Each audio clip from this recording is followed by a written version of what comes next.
Hello and welcome to the Week 5 preview episode of the Jefferson Magics Fantasy Pod, the podcast on a mission to normalise 8-team leagues. I'm Pete McManus, and we've got the gang back together. Ian Harrison is with me as always, and the Texans won, so H is making an appearance. So he's come out of hiding. Proper right. I love that. Although I'm not sure if at this point I'm not sure if the Titans actually count as an NFL matchup at this point. So you've got one win. Team. Yeah. Apologies. I am still massively under the weather, but at least this week I can talk. So, I'm back. Back to annoy everyone. I'm gonna admit I almost got distracted then because I hate Wednesday. Do you know what? I hate Wednesday in the NFL season because Wednesday is when they start practicing or the open training for the week, and then you start getting all of that. Oh, so I've just had the Chuba Hubbard has been moved from healthy to questionable. I'm like, what? Why? What's up with Chuba Hubbard? So like, you just have to go. It doesn't matter. It doesn't matter until Saturday because he's not played. It'll be a vet day or something like that, won't it? Yeah. But this is the week where it starts mattering because not only have we just lost some key players over the weekend, but the bye weeks are here, and I feel like this is where it doesn't really matter who you drafted because that's paling into insignificance. The first 4 weeks are in the past. Now it's all about how you work the waiver wire and who you can pick up and how you get who you are putting in those flex spots moving forward that really shapes your leagues. I'm going to disagree with this and say just have a word with Ian about drafting purely on bye weeks alone. Ian, over to you. These are the weeks where championships are won. Yeah, when you should have planned for the bye weeks when you did your draft. You might be 0-4, but this is your week. Right. There's a couple of things I really want to talk about in this first section. Number one, have you seen? I'm assuming you've seen the Liam Cohen, Robert Saleh clash. The stealing signals. No, the all like almost coming face to face at the end. Have you not seen this? No, I've not. I believe Saleh said something along the lines of "Get my name out your mouth, I will f you up." But I don't know how true that was. So, and it's the other way around. It's the other way around, I think. So. At the end, all of this off the back of the signal thing, you've got to go back and watch this video. And anyone who's listening or is watching, you've got to find this video on Twitter. It's not hard to find. But Robert Saleh, Cohen walks past Robert Saleh at the end as everyone's shaking hands, and then Liam Cohen does that thing where he sort of, I don't know if Saleh said something to him, but Cohen's obviously going, "I'm not shaking your hand because of everything that's happened pre-game." He gets about 15 yards away and makes sure there's like 3 or 4 linemen in the way, and then turns around and starts like going, "Come on, then, like get your name out, get my name out of your mouth, and listen." Hold me back, lads. It's honestly, it's proper. And then a couple of linemen get in the way, and they're almost laughing at him as if to go, "Come on, mate, like it's fine. Let's all stay with you. We've won the game. Let's stay friendly." And but I was like, "There's no. I mean, you can't win that fight."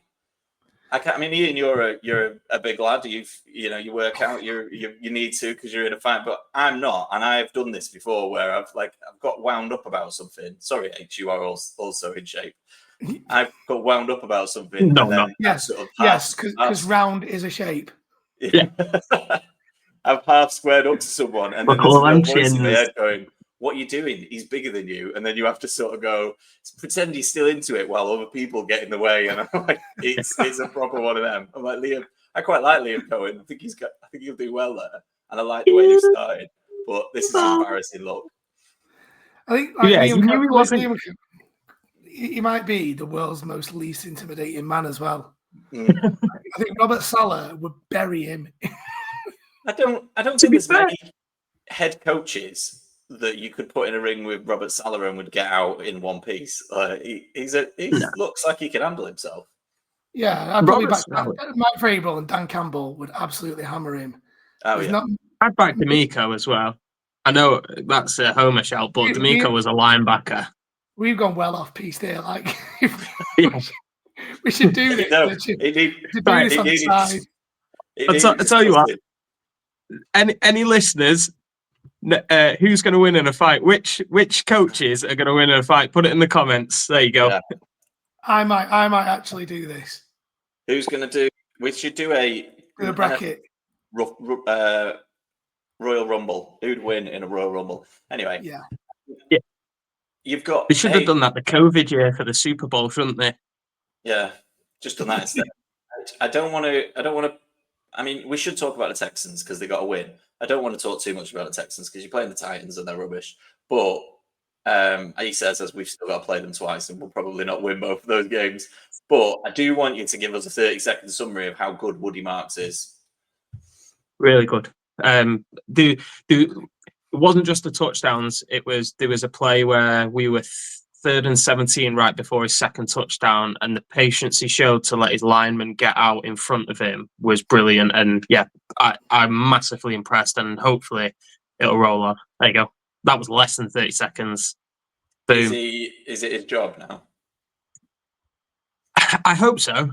He gave us more. He gave us more there. It's not just that. It's the fact that he's really good at pass blocking, and he's phenomenal in the pass game as well. So I hope so. I hope he did enough there to get more.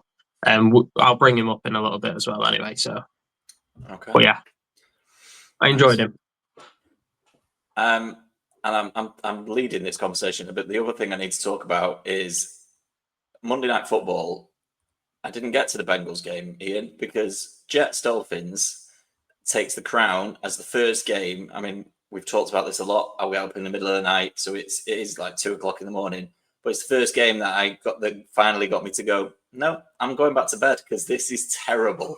But I'm only bringing it up because I know we have listeners who are both Jets and Dolphins fans, and that was a bloody awful game of NFL football.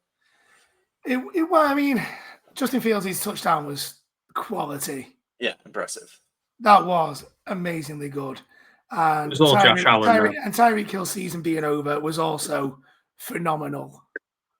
I've never seen anyone so happy to be going on the sick as Tyreek Hill getting carted off that field. If you watched it live, this was the booth made it even worse because who does Monday Night Football. It's I've forgotten the name. The guys who do Monday Night Football were obviously doing the Bengals game, so you had like two blokes I'd never even heard of, who obviously do local games usually covering the Jets Dolphins game. So it wasn't great. And apparently they missed the fact that his foot was pointing in a different direction because they were like, "Oh, let's show a replay and see what happened there." I was like, "I saw that the first time. We don't need to see it again." I hate seeing when people put them on Twitter. It winds me up. I don't need to see his leg. Like, do you remember the Aiden Hutchinson one? Sorry, it depends who it is. No, it doesn't. Aiden Hutchinson last year, his leg was here and it went like the other way. It was at like a 90-degree angle and people are sending it. I'm like, no, just stop uploading that. That's wrong. Tyreek Hill dislocating his kneecap. Aaron Rodgers, where you visibly see his Achilles go. Send me them all day. I'll watch them non-stop. Right, so we've got on the Dolphins, we've got 6 minutes left. So should we spend the rest of this quarter? Should we spend the rest of the 6 minutes just talking about how Jalen Waddle's going to take over the league? Or should we just not bother? Should we skip that conversation? It's Darren Waller season, isn't it? Apparently, yeah. To be fair, there is Malik Washington as well, who's not played bad.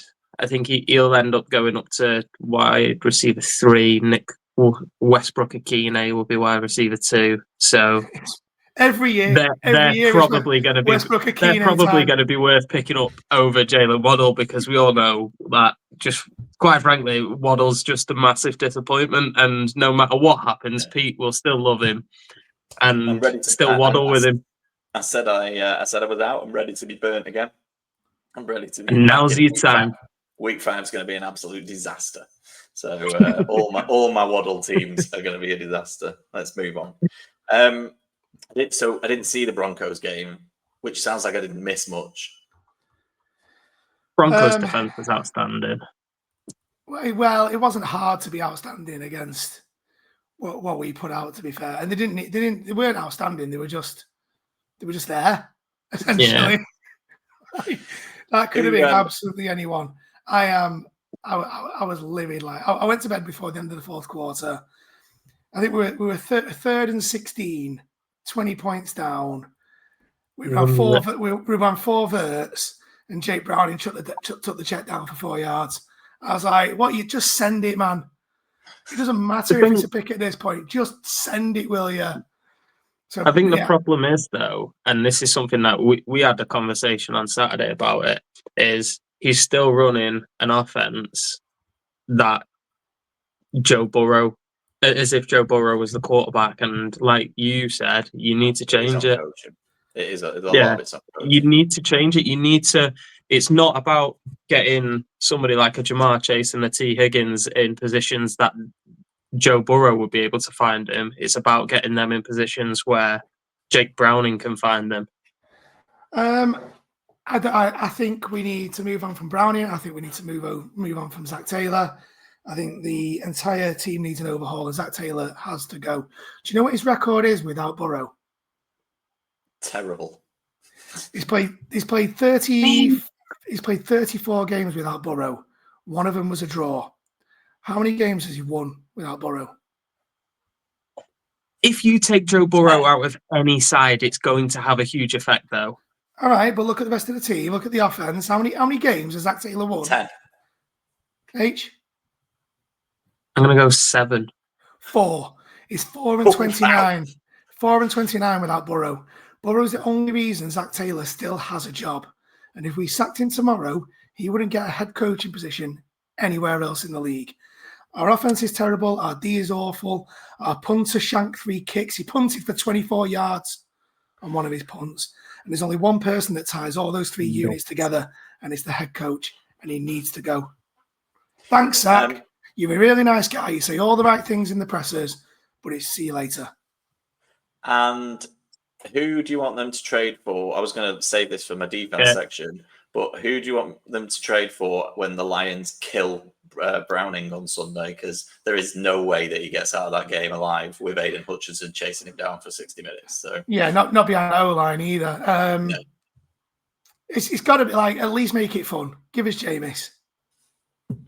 Jameis would be banging, because do you know what? Jameis would genuinely, you'd get Jamar Chase having 50-point games pretty much weekly with Jameis. Yeah. Like, he's just going to sling it there. If you give Jameis a 3rd and 16 and we're running 4 verts, not once, I would put my house on the fact that he will never, ever, ever take the check down.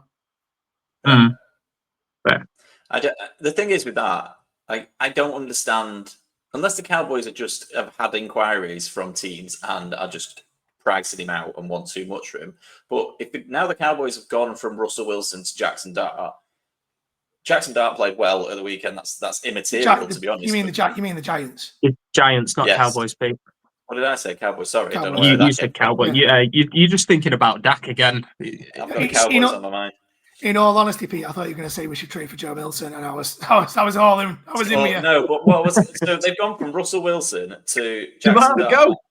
Jackson Dart's had a good game, which means he is now going to be in for the next 6 or 7 weeks. And even if something happens to Jackson Dart, maybe if he gets injured, you go to Winston. But you're not. You're going to go back to Russell Wilson, because the order was Wilson, Jameis, then Jackson Dart. Now you've skipped Jameis. You're never playing Jameis, so I don't see. You might as well, even if you only get a 5th round pick for him, you might as well trade him. Send him over. I don't even think you need to send a 5th. I reckon you could get him for less than that. You could probably get a pick swap of a 6 and a 7 for him. He's QB3. Like, it makes so much sense for the Bengals to trade for even a half decent quarterback that is literally just going to sling it about, because they've got the offense to do it, but they haven't got the defense. If the D was strong, you can maybe milk a couple of wins, but the D's not good enough, and that's why they're massively struggling. Sorry, Ian. Cheering you up again, aren't we? No, I completely agree. Like I said, at least getting Jameis, he might not win many games, but at least it'll be fun. Yeah.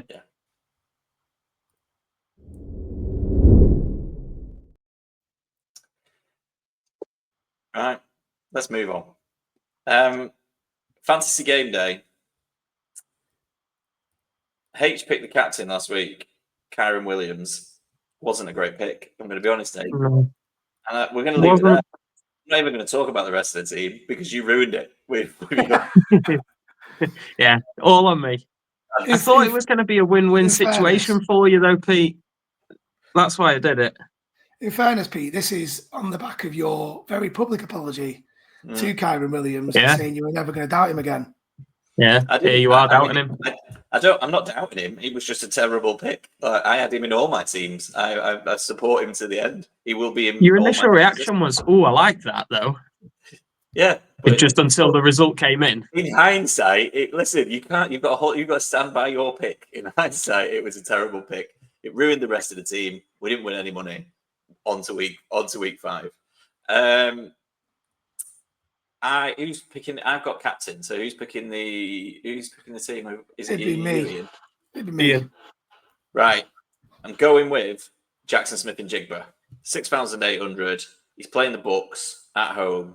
He had a quiet game against the Cardinals, which turned into 4 for 79.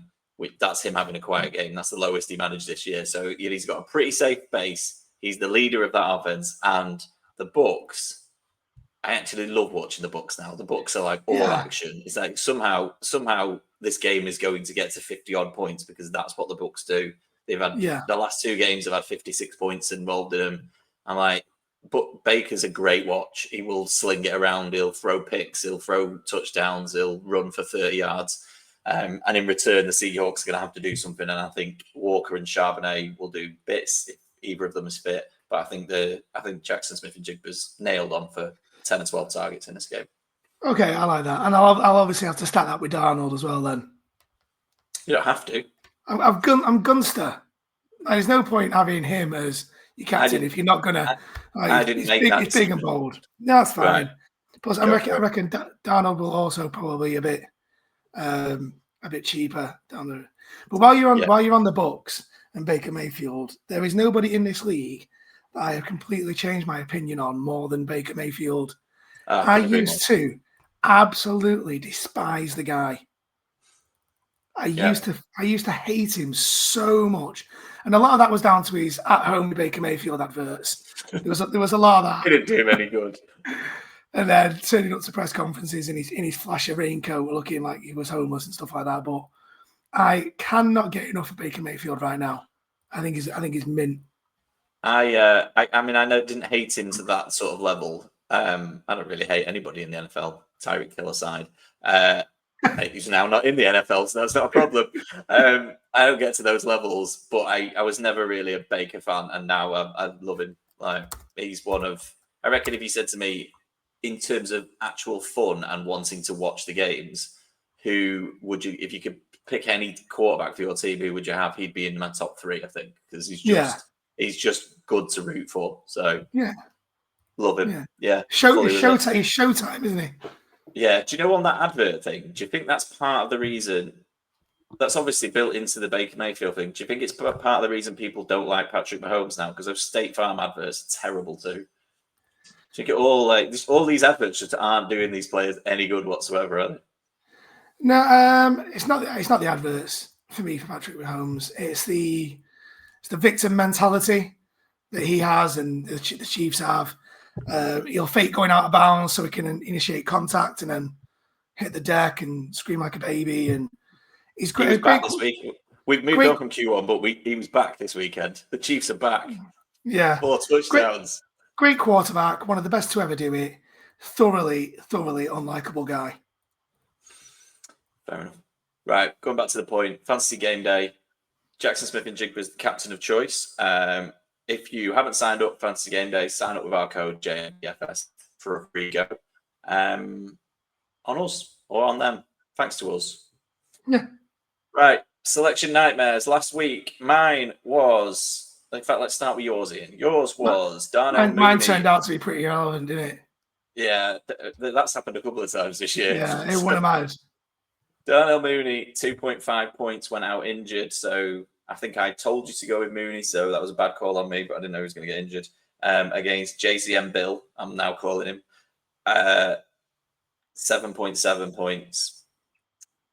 It's much of a muchness. If Darnell Mooney would have played the full game, he would have got 7 points. Yeah. On the flip side of that, mine was Travion Henderson, who scored 12.6 and wasn't the right choice because the other one was Romeo Dobbs, who went. I was so right on that. I forgot about this one. I was so went right. off for 3 touchdowns on Sunday Night Football and scored 29.8 points. Did you put him in? Did you listen? Yes, I did put him in. Yes. So yeah. So that was the result. I get them wrong for my own team, but I'll get them right for you. Thanks, mate. Appreciate it. Quickly, do you want to quickly run us through yours for this week?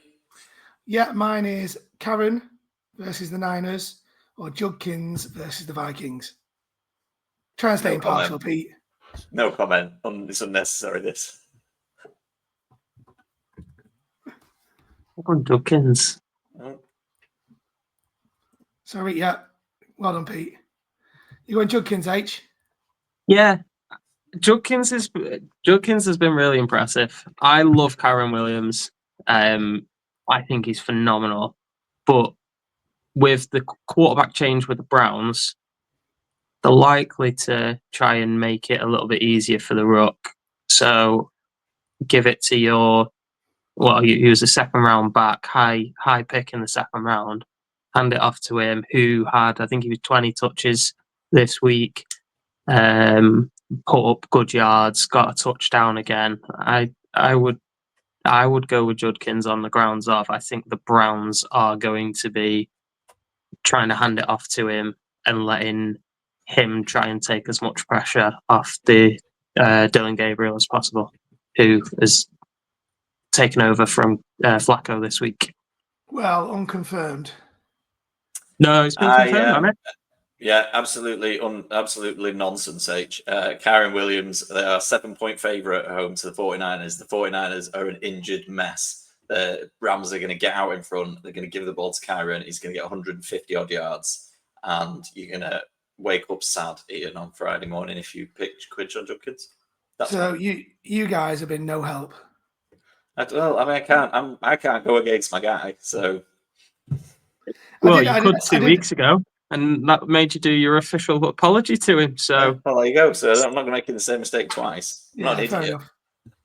You've just slagged him off for being the game day captain this week. No, you misunderstood. I slagged you off for your decision. Nothing wrong with Kyren. Just you put him in a spot that was unnecessary.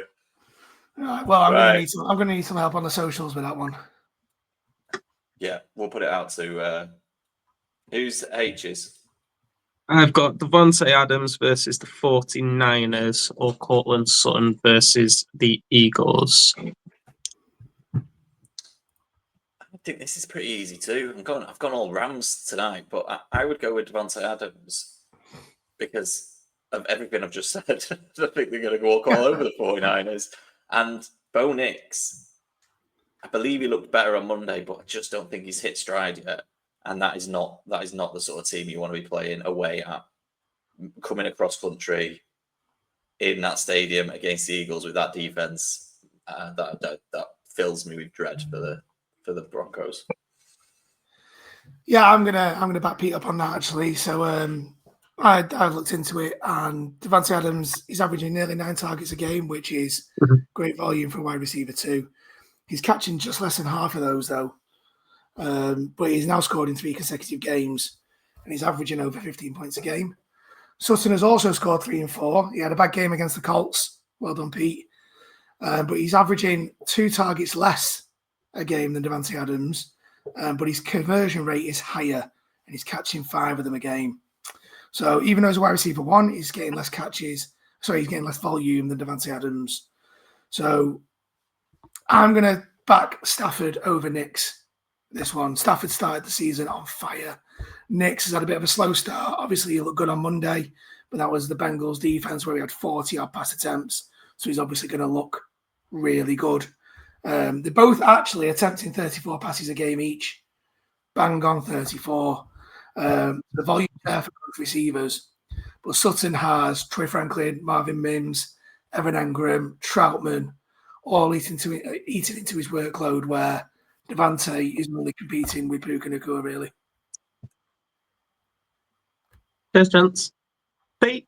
Easy. Mine's changed slightly. Well, it could change slightly because my waiver wire success over you, H, makes it slightly different. So I've gone with Tony Pollard or Devonta Smith. I am ravaged by CeeDee Lamb injury mixed with week 5 buys in one of our leagues, which gives me this conundrum for my flex spot, despite having quite a good roster.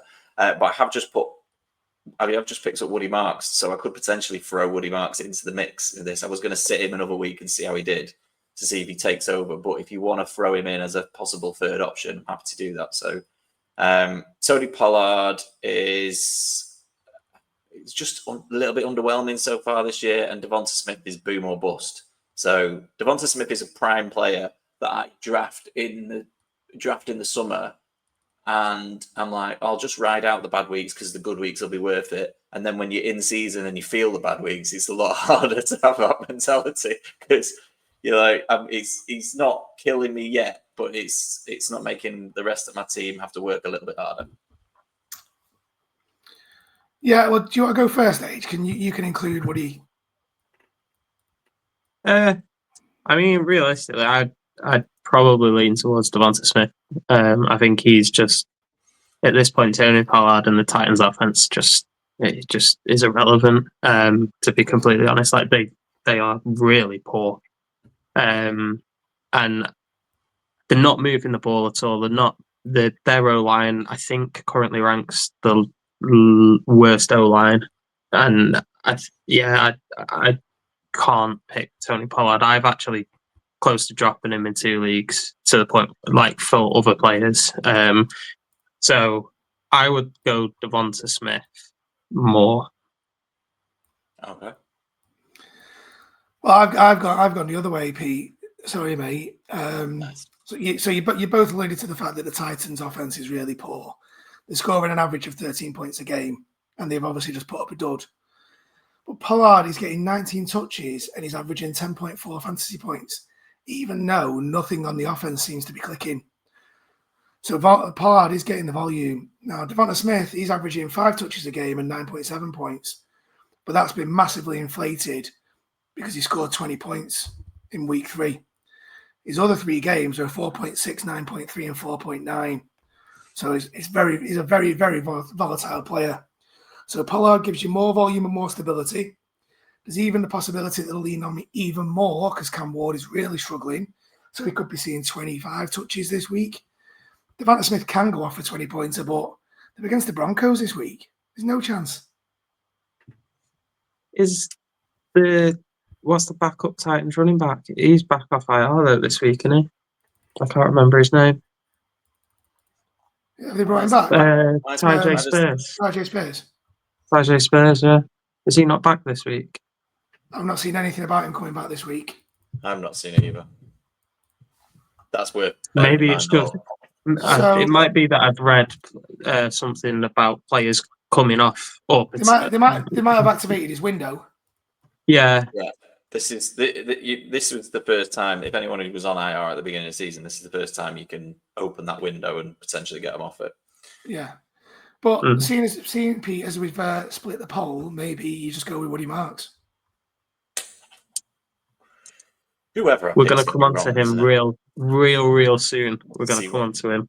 Well, we'll see what you say about him. Just quickly, as we've got 40 seconds, and we're doing quite well tonight. As we've got 40 seconds left, we've got a couple. All I want is a name. I don't want an explanation around it. Just quickly, I've got a couple of who would you rather have rest of season? AJ Brown, Jalen Waddle. Waddle. Brown. Rome Odunze or Brian Thomas? Odunes. Rome. Brock Bowers or Tucker Kraft? Brock Bowers. Bowers. And last one, this is my favourite. Jamar Chase or Quinton Johnston? Johnson. It's got to be Jamar Chase. Chase. I don't think that's as easy as that, you know. It's massively. I don't know. If it's all about trading for Winston, if you don't trade for Winston, It is, yeah. I think you should start a campaign, Ian. What for, Jameis? Trading for Winston, yeah. Oh, mate, on the Bengals Twitter, that campaign is already in full flow. It makes so much sense. I know we're going back to it, but it does. It does. Right, ones to watch. We're going back to this, yeah. Ones to watch. Ian, you've got 2 minutes to take us through all of yours. QB, running back, wide receiver. Focus on where you want to focus. My QB was initially whoever the Browns is. Could have been last. But yeah, I've just checked, and Dylan Gabriel has been confirmed. Has been confirmed today. Stefanski refused point blank over the weekend. No, not Shedeur. Seems to be wrapped up. Did you see the video of Shedeur doing an interview where he just mimed all of his answers? Mm. Honestly, this is exactly why his draft stock fell so bad. Yeah, It's all this drama. Yeah, do you know what he should come out and do? He's obviously grown up a bit since the draft. Yeah. My running back this week, I'm staying on the Browns. It's Judkins. So Dylan Gabriel, just to get him going, they're going to lean on Judkins, take the lead, allow Gabriel to get some easy reps to start off with. I also think Jerome Ford as a pass catching back could be in play in deeper leagues if the plan is to give Dylan Gabriel some quick, easy passes, and Jerome Ford is the pass catching back at the Browns. And then my wide receiver this week is Zay Flowers. Lamar is more than likely missing at least this week due to a hamstring injury. It'd be Cooper Rush under center against the Texans, which is actually good news for the receivers in Baltimore, especially Zay Flowers, who, as ever, is having an up and down season. So the benefit for Flowers is that Rush is a true pocket passer, and he won't be asked to carry the team on his legs like Lamar's been doing. So I'm expecting the Ravens to air it out a bit more, as Rush has already demonstrated when he was at the Cowboys as backup for Dak, that he's more than capable as a QB in this league, airing it out. I also think with Derrick Henry struggling to make much of an impact, this could be a big week for Zay Flowers. Have you got Zay Flowers in a few teams? I have. Yeah, I could tell from the way you said that. All I'd say was, I'd rather have him than Devonta Smith, mate. You think he's up and down? try drafting Devonta Smith. I think you've just touched. I like those picks. The only thing I'd say is, I know a few people, namely my brother, who's got Derrick Henry in a couple of leagues, and he's really worried.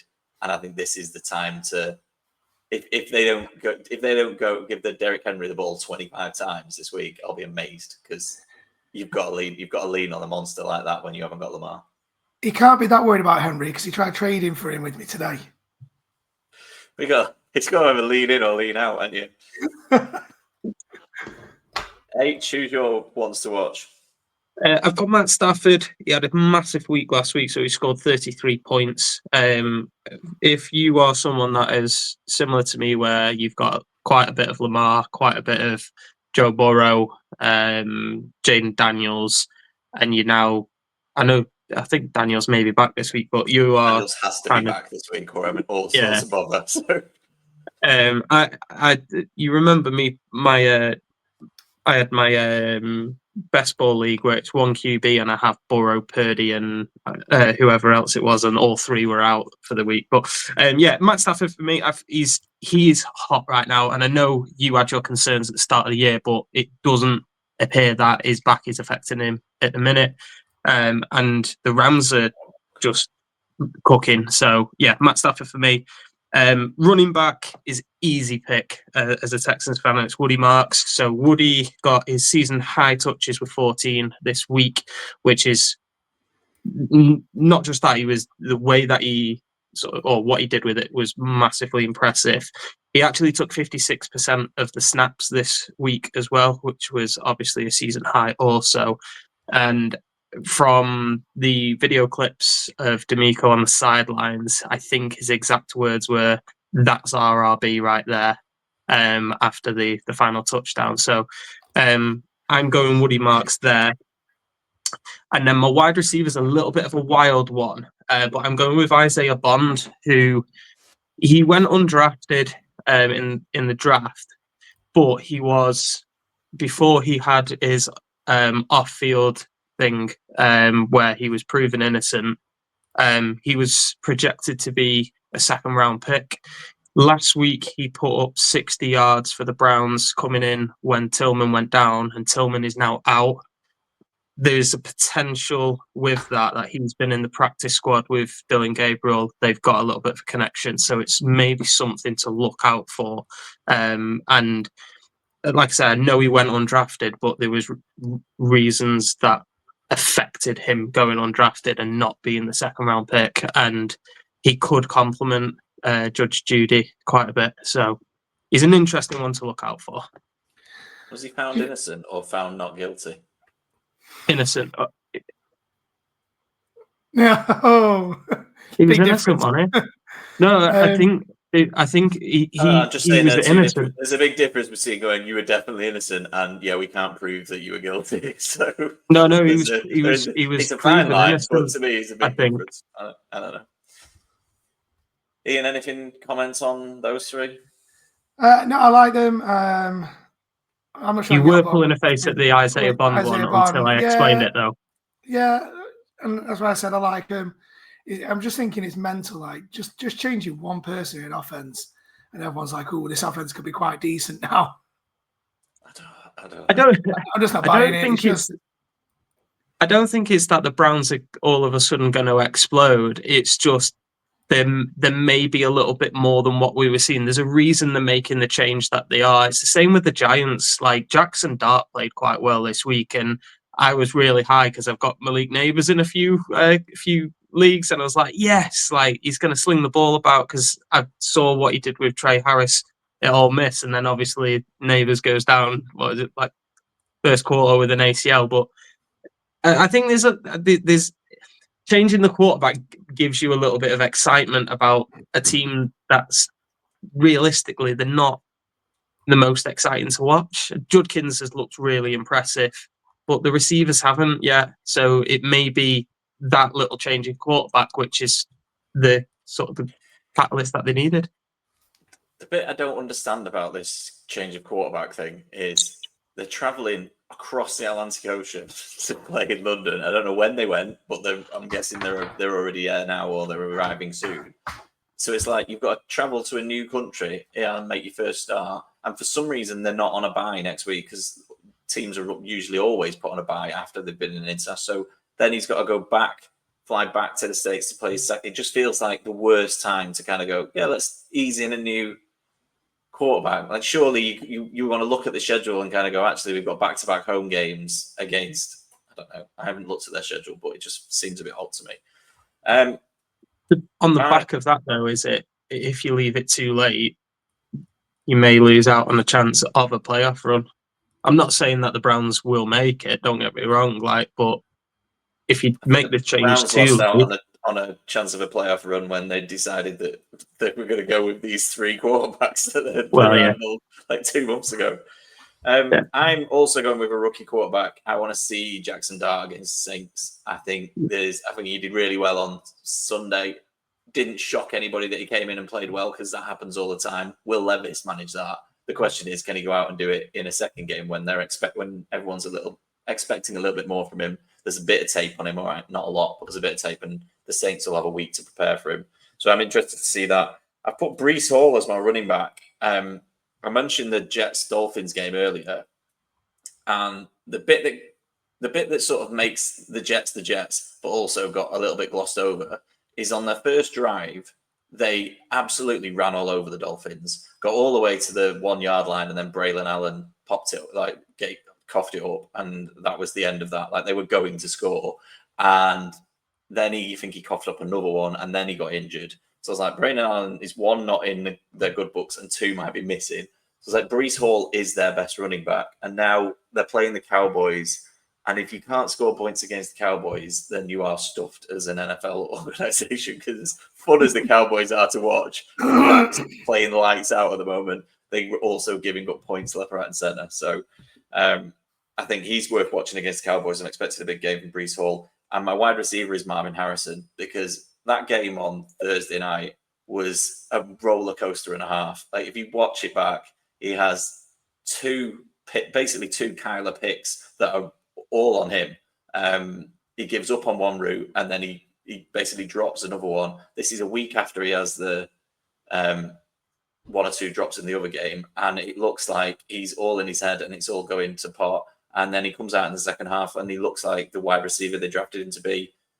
Wonderful touchdown catch, gets another couple of catches, and finishes the game with a good number. And I'm just like, I just really want to see this week against the Titans, which they should put up points, whether this is actually he's arrived and or whether that was just a blip on what is a roller coaster of a ride with Marvin Harrison. So I will be piling him. Every team I've got him in, I will be starting him this week in the hope that we are now seeing the next big thing. Okay, yeah, I like them. Yeah. Right, we've only got 4 minutes, so quickly, Ian, your tight end. Yeah, so last week was Brock Bowers. Yeah, no, I'm getting a bit worried about Brock Bowers, but let's see. I'm more worried about Geno Smith. He looks terrible. Yeah, not good. If I was going to say there was a layup tight end this week, who would you say it is? Trey McBride, obviously. Oh, I thought you were going to say Darren Waller. So I've gone a bit deeper than just picking Darren Waller. I'm going with Evan Engram. I know, bold. So this is a week after taking Brock Bowers, and you dug me out for it, saying you can't pick Brock Bowers. I'm going a bit deeper. Evan Engram finally looks injury-free. Had a difficult start to the season. He's playing less snaps than Troutman, but Troutman is a better pass blocker. This week, they're against the Eagles. So I think scoring points is going to be the priority for the Broncos. So Evan Engram is going to be needed on the field more than Troutman this week. And Nix is likely to be getting rid of the ball quicker against the pass rush from the Eagles. And there was a couple of times on Monday night where he kind of delayed letting a pass go. And one was to Evan Engram, which would have been a chunk yardage play. But Evan Engram was going out of bounds and Nix held onto it for a bit too long. And there was another one to another receiver, might have been Troy Franklin. But Nix will be working on releasing that ball a bit quicker. And that spells good things for Evan Engram. It's a bold pick. And yeah. I'm going to be honest, I've dropped him in a couple of leagues this week, so I hope you're wrong. But what leagues were those? Just make a note. That doesn't mean you are going to be wrong. I'm going to go get him. Hey, choose your kicker. Good week last week. Chase McLaughlin scored 3 of 3, including 250 plus yarders and 2 extra points. So good shout. Well done. Yeah, I finally nailed one. I'm going with Jake Bates this week, purely on the grounds of the Bengals defense absolutely sucks again. It's 30th in yards allowed, and the Lions are the type of team that are just going to keep putting up points. And I think it could be one of those games where they're just going to get you kind of a lot of points. He's kicker 13 so far of the year. I think he's missed 2 field goals so far this season, so that is a little bit of a concern. But I still see him picking up some big points. I think he's averaging about 10 points a game as well, so it's not that bad. That is 10 points. That means they're going to score 10 touchdowns, because that is a lot of extra points. That's a lot of extra points he's kicking, because they're not stopping for field goals against this team. I agree. I think he won't take a single field goal. He'll take a load of extra points and 1 kickoff. Hopefully not. Hopefully you'll stand up to him a little bit. I got it badly wrong last week. Well, not badly wrong. The Vikings scored 5 points, but if I'd have picked the Steelers defense instead, it probably would have been better. But that's the 3rd time this year I picked a defense and they scored 5 points. This is a bit of a homer pick. I was trying to. There's a couple of obvious ones out there for me this week. The Lions I've already mentioned, probably picked up in most leagues. The Cardinals at home to the Titans, I think, is a good pick. I think both the Vikings and the Browns are a good shout. But I've gone with the Colts for what you mentioned previously, and I think Geno Smith's having a bit of a shocker. Yeah. It's in our building. We gave up a lot of yards to the Rams last week. Still should have beaten them, but gave up a lot of yards. I'm expecting a little bit more. We got 3 sacks in 3 quarters of the games this year, and as I said, Geno Smith is not the QB the Raiders thought they were buying. He's thrown 7 interceptions so far this season and has had a couple more that should have been intercepted. So I think we will be all over him. I like it.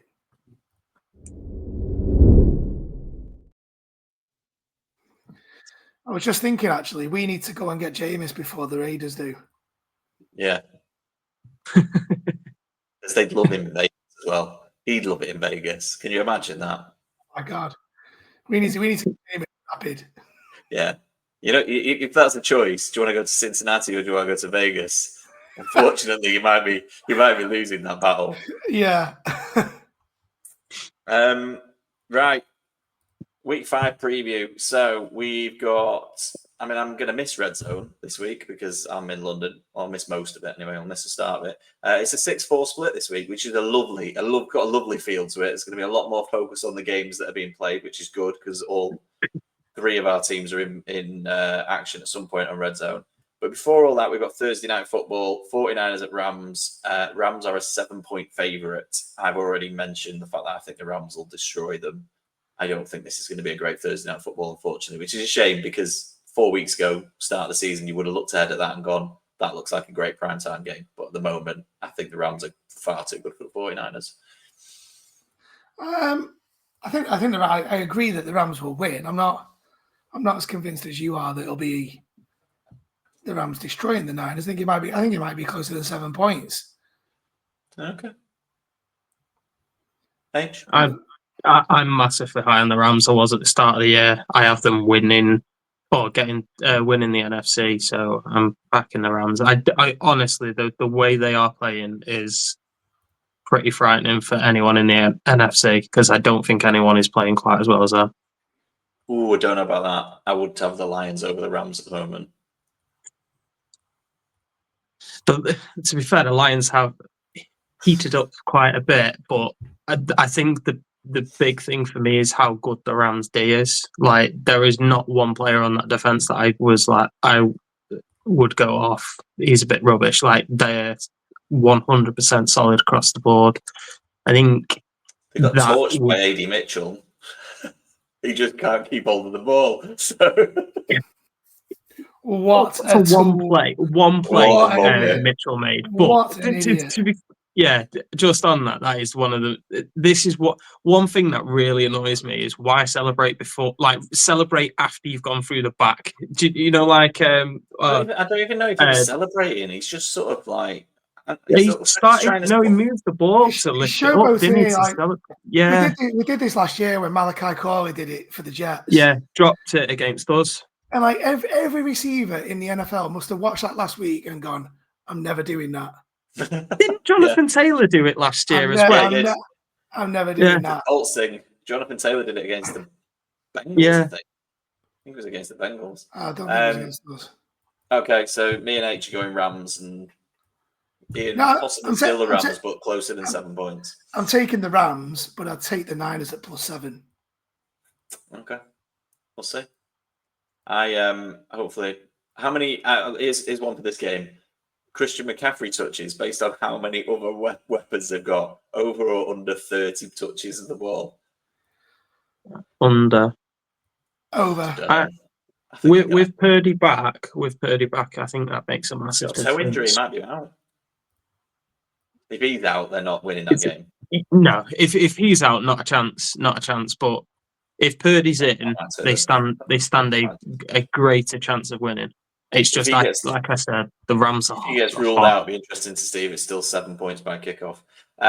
We've got a UK game, as I think I mentioned earlier. I'm going down there. Vikings at Browns. Vikes are 3.5 point favourite. Don't know if that'll move now they've changed the quarterback. Can't imagine why it will.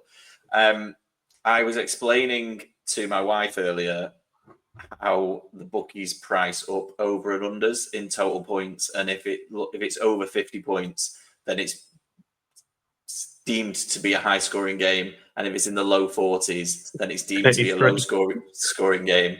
This is at 36. I don't think I've ever seen a line so low that doesn't involve the Pittsburgh Steelers. So it's just terrible. I'm not.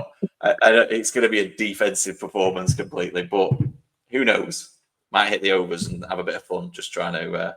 But I think do we think the Browns can come over here and surprise? I like the Vikings mainly because they've been here a week longer than the Browns will have been. Yeah, I think go on, mate. What was that? Go on. I said I do think it makes a difference, that. But go on, I'll let you go. Yeah, I'm going to say the Vikings. Like you said, it's not a game that screams excitement, and it's a good one for Pete to go down to, but not one for me. God, I'm staying in Manchester for that. But Carson Wentz over Dylan Gabriel, 100%. Vikings offense is way better than the Browns offense. Yeah, the Browns D's better, but I think the Vikings will take it. I also think with Brian Flores as the DC, the Vikings, he makes things massively difficult. He makes you see things that aren't there, and I think that's going to be a huge thing with a rookie quarterback. It's a tough start for him. If you think that's bad, Ian, if you think the game could be bad, my whole weekend starts, or my Saturday starts with, I'll be at the Theatre of Dreams, so I could possibly watch United lose 2-1 to Sunderland, and then get a train out to London to watch this absolute mess of an NFL game. And hopefully I'll find somewhere to watch some decent Red Zone on Sunday night. Just quickly, because we haven't got time to talk about it in detail, I'm going to go Texans at Ravens. H, confident? No. Even with Lamar out, no. But yeah, I think missing Lamar is a massive thing. I think if I remember right, their defense is ranked 30 at the minute, so that's a big plus for us as well. And without Lamar, it's huge. But they've got some guy who likes to put up 200 yards rushing against us consistently. It's still in their backfield, so I think it'll be a close game. But I hope we can get over the line. But I think we will. I think I'll go with it. It's Raiders at Colts. We need to bounce back. If we're a proper team that everyone's starting to think we are, we will put the Raiders away comfortably. We need to show that on Sunday. And then Lions at Bengals. We've already talked about it a bit, Ian. Yeah, that is going to be an absolute destroy. Yeah, Are you going to watch it, or are you just going to have the highlights? Just watch Red Zone. Well, if I just watch the highlights, I'll never see the Bengals offense for that. I was going to say, if you just watch Red Zone, you'll only see the first half. It'll be one of those games they don't really show the second half, and then there'll be red alert. Yeah. Then they'll show 3 Jameer Gibbs touchdowns back to back. Imagine it was one of those Simpson games. You'd just have what's it coming out going, stop it, they're already dead. Yeah. Sunday Night Football. I'm not too fussed that I'll probably be missing this. Patriots at Bills. Just feels like Patriots have shown a bit. Drake May's shown a bit. I know you're happy about that because you called it a couple of years ago. But I just think the Bills are too good for them, especially in their own building. Yeah, massively. Although it's a revenge game for Stephon Diggs. I don't think Stephon Diggs has got any revenge in him at this point. He had that last year for us. No, but it's got to be the Bills. It's got to be the Bills. It's hard not to back the Bills. They are frightening. They are 7.5 point favorite going into this, apparently. Yeah, I'll take that. I may take the under on that though, just because my boy Drake's about, and he's cooking everywhere. I think that the Patriots are interesting because they look good. We talked, obviously, you weren't in on the pod last week. But we talked about them last week in that they could not have looked like a team who wanted to lose that game anymore against the Steelers. It just everything they did was followed up by here, have the ball back. And so it's like if they play a clean game, they can definitely hang with the Bills. And we're only 2 weeks removed from the Dolphins hanging with the Bills until Tua throws an interception at the end. So it's not to say it can't be done. I think the trying to be real quick here with it. I think the Patriots have been massively underrated this year. The defense is good. It is a proper Mike Vrabel team, though, isn't it? Like you take away those fumbles against the Steelers, they probably win that game. Like Stevens fumbled it twice and Gibson fumbled it once. You take those away, they probably win that game. Do you know what they should do? Is they should take. If we're taking things away, like if we take away Joe Burrow getting injured, the Bengals are 4-0. Well, No, yeah, what I was going to say was what they should do is they should take those two players away and just let Travion Henderson play. Yeah, Just give him 100%. the ball. Give him the ball. 100%. Stop hanging around with Ramondre Stevenson. I don't know what Henderson has to do to get like every time he pops up on red zone, it's like, oh, look at this explosive play by the rookie, and it's like, just play him. Like, how many rookie running backs are not getting game time over people where you go, how are you not, like, how are you still RB2 there? Do you think it's to do with the fact that they've still got him returning kicks and they don't want to overload him? Make someone else return the kicks. Yeah, give it Gibson. Trade for someone like Kyron Williams, who is a specialist kick returner. Well, they've also got that Moore, haven't they? Who's on punt returns. So that Moore scored a touchdown and went for 70 yards on punt returns this week against the Panthers. Let him do it. I don't care if he's playing defense. He's got to do a bit more, though, man. Yeah. Okay, move on. Ruined it. Yeah. Can someone insert a tumbleweed after that? Just quickly on that, though. I believe he can't pass block, or he failed a few pass block assignments, and that's why he was in the doghouse. But I'm not a massive stato, but I have read this. If you look at who the worst pass blocking running backs are in the league, they tend to be the best running backs in the league because that's not what they're there for. That's not their skill set. It'll be your Bijan Robinsons. It'll be people like that because it's like you don't want them pass blocking. You want them running out and providing a check down. It's like just use him for what he's good at. I tell you who it's not. Woody Marks. Did you see him pancake the guy this week? That's beautiful. I added an extra 10 fab on that was completely unnecessary. Yeah, I know you cost me getting him. I completely outbid you, but I completely outbid you. I've lost myself about 15 fab in the process. And then Monday Night Football, Chiefs at Jags. The Jags defense is looking surprisingly good this year. But the Jags offense is looking, as ever, pretty average. All right. They played all right. They're playing all right. Better. I wouldn't say they're not good, and they're definitely not. It's better than the week that they played against us. Yeah, they definitely look better than they did last year. I feel like Cohen's got to just still work with it and try and get it. Brian Thomas does not look like Brian Thomas, or at least he hasn't looked like last year's Brian Thomas. No. But they've had a lot of other players stepping up, though. That Washington, is it Parker Washington there? Yeah, he stepped up, made some big plays. They've got Travis Hunter's made a few big plays. He's got Travis Etienne back to the Etienne of 2 years ago. Like they're playing well to the Jags.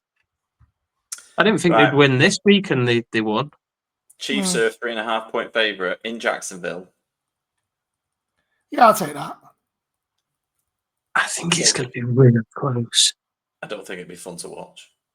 No, I don't. That's one of those games where I really need a matchup. I need somebody from the Jags or the Chiefs like to be making my fantasy league matchup for me to want to get up at 1 o'clock in the morning to watch. I'm not watching that just for the purity of the NFL. Right, before we finish, touchdown treble last week. Breece Hall, Lad McConkey, Keon Coleman, massive 0 for 3. Absolute shambles. We need to do better. That was a bad one. Lad McConkey's having a stinker, H. You love this guy. What is going on with Lad McConkey, mate? You had him higher than me this year. I did, you're right. But what's going on with him, mate? He's your boy. Quentin Johnson, isn't your boy. Quentin Johnson, Keenan Allen. And if you had Lad McConkey now and I offered you Quentin Johnson, would you swap? No. I still can't. In redraft? Quentin Johnson's playing amazing and fair play to him, but I'm just a big Lad fan, aren't I? Like, yeah, it's in my blood. Who would you rather have rest of season, Lad McConkey or Michael Pittman? Right now, Pittman. Yeah, right now, Pittman. Luckily, I've got them both in Dynasty, and neither of them playing my team. If I sent you that offer now for Lad McConkey, you'd give up Lad McConkey for Michael Pittman. In what league? In a redraft league. This isn't. Let's carry on. Yeah. Yeah. Yeah, this Just could be call this, it. Just this say could be do it. this could be a private message. Yeah, who are we going with this week? I'm giving you one to cheer, Pete. I'll start. Sorry, Ian, I've proper jumped in there. I'm giving No, you that's one fine, to mate. cheer down in London. I'll go Jordan Mason for the Vikings. Did you not hear what I said about it being 36 points? I'm going for Are you it. not I'm going listening? for it. That means When there's not going to he be a lot runs of it in, touchdowns you'll go, scored. oh, God, that H, love him. Jordan Mason, who's not an elite running back against one of the best run defenses in the league.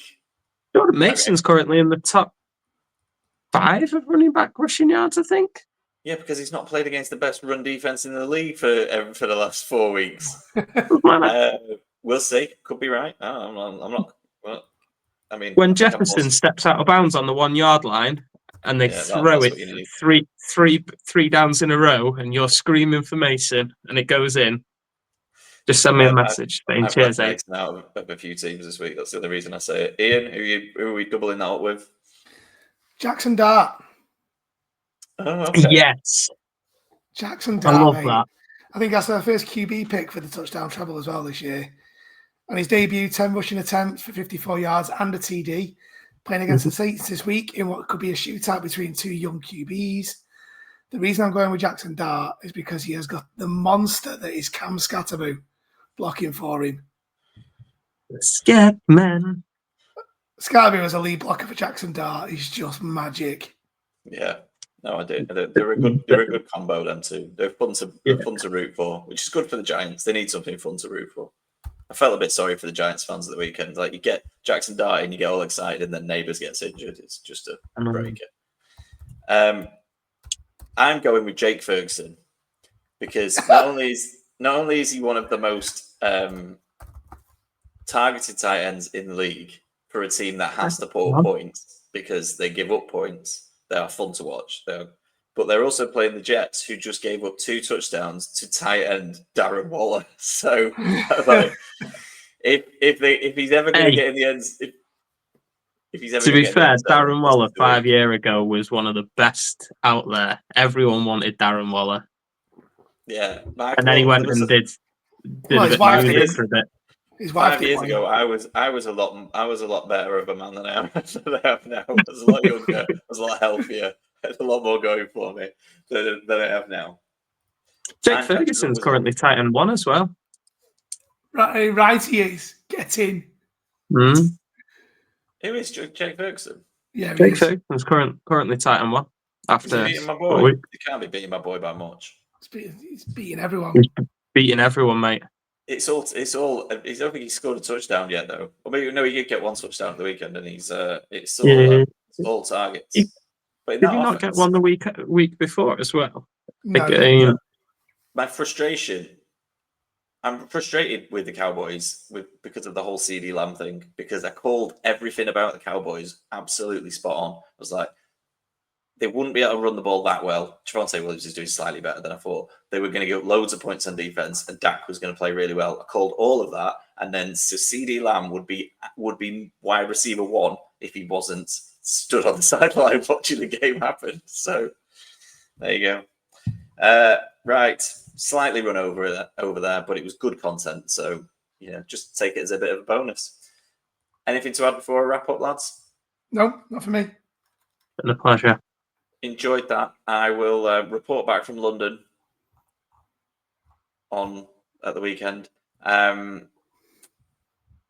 As usual, follow us on. If you're not already doing, by now you should be following us. Go on. Don't forget your binoculars. What for? But when you're in London, do you not remember your story? Yes, I do. That's for another pod.